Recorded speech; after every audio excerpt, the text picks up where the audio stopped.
Okay, so this is do now number 6. First question is state whether the function is even, odd, or neither. State how you know. So to be even, it has to be symmetric with respect to the y-axis.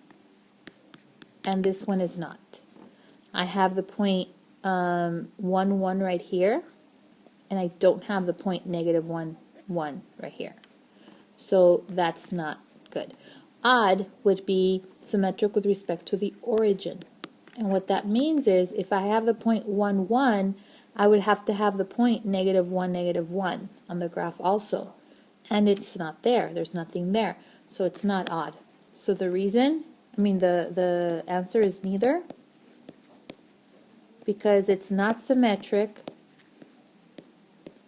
with respect to the y-axis nor the origin. Okay, number 2, you're being asked to state the domain.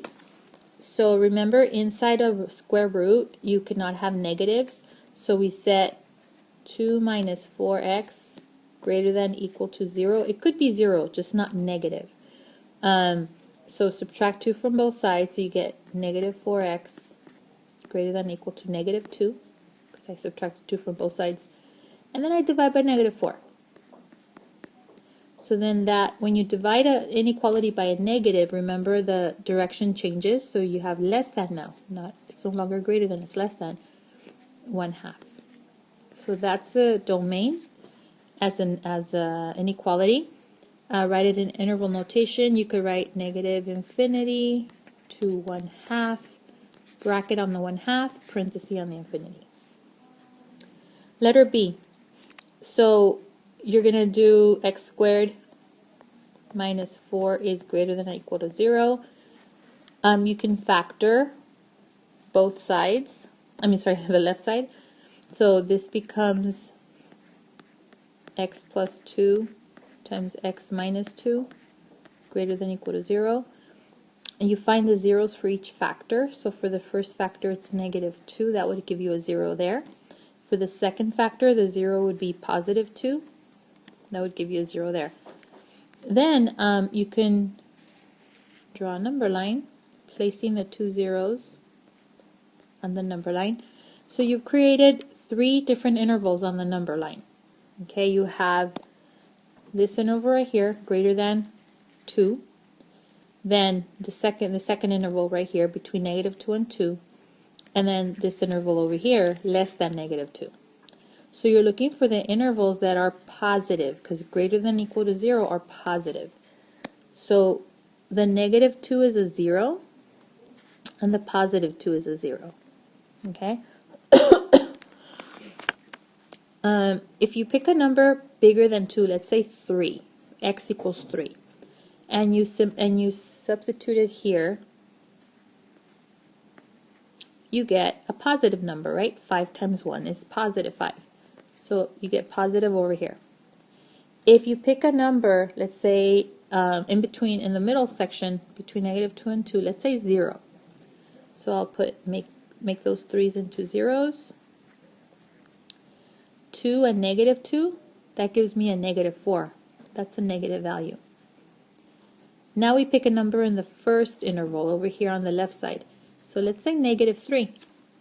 So these zeros become negative 3. So I'm going to put negative 3 here, negative 3 here. So I have a negative 1 times a negative 5. A negative times a negative is positive.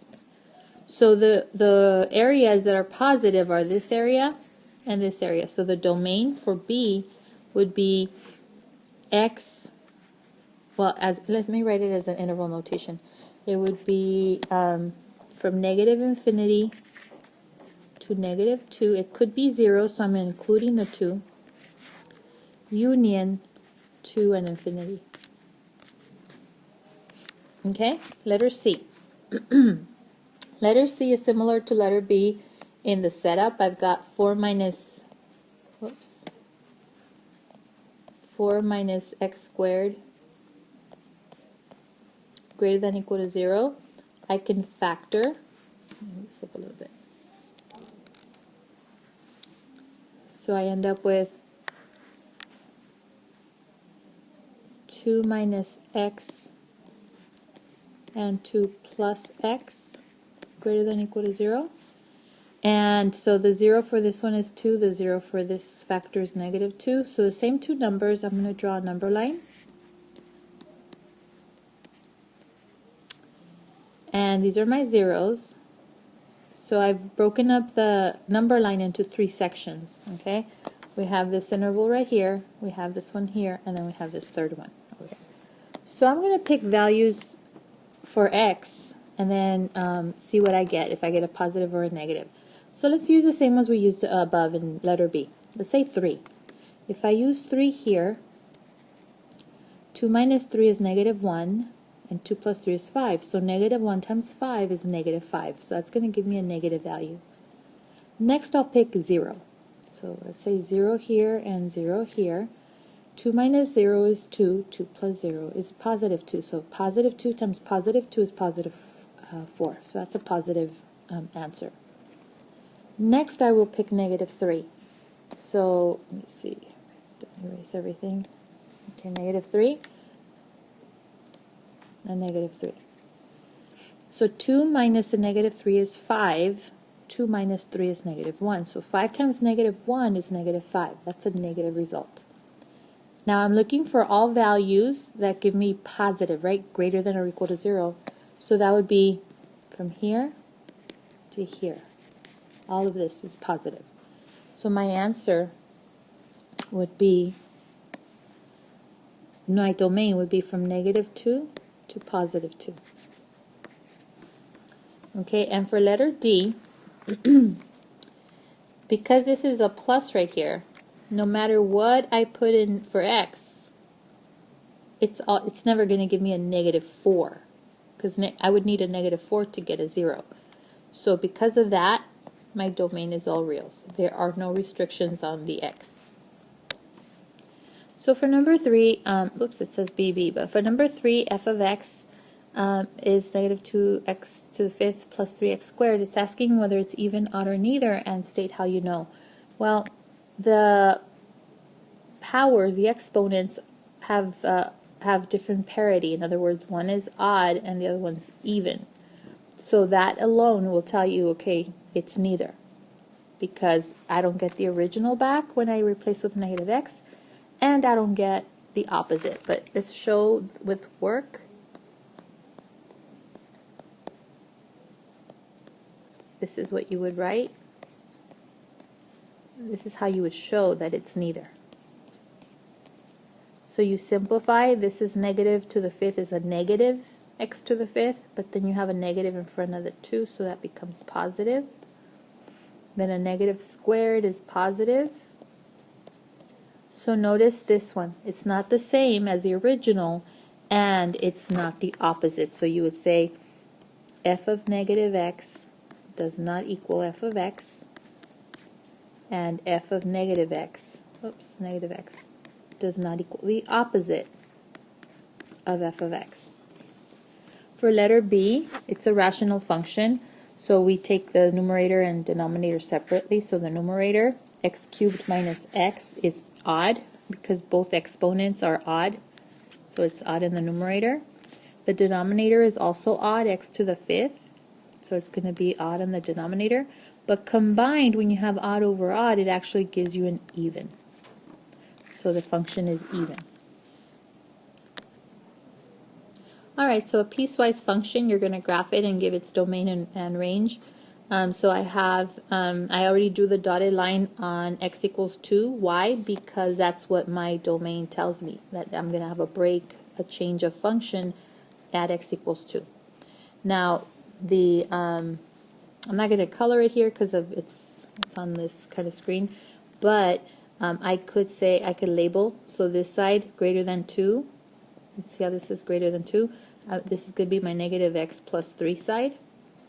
And then the left side is going to be my 1/2 x minus 3 side.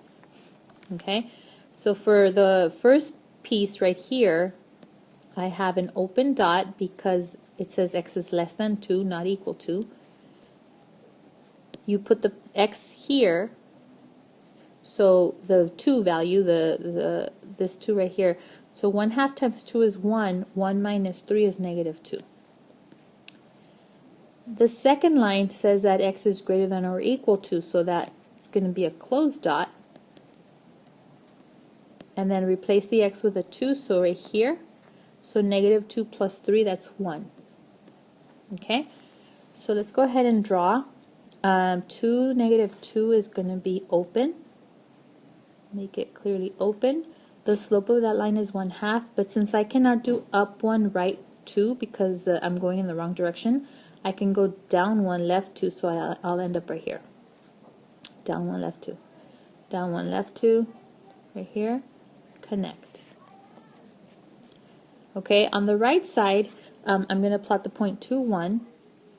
It's closed, so make sure it's obvious that it's closed. And then the slope is negative 1. So down 1, left 1 right here. Down 1, left 1 right here. Now you can keep going, but all you need is basically 2 points to determine a line. So you go that way. For the domain, remember you go from left to right. You're going this way. So domain is going to be all reals. Sorry about that.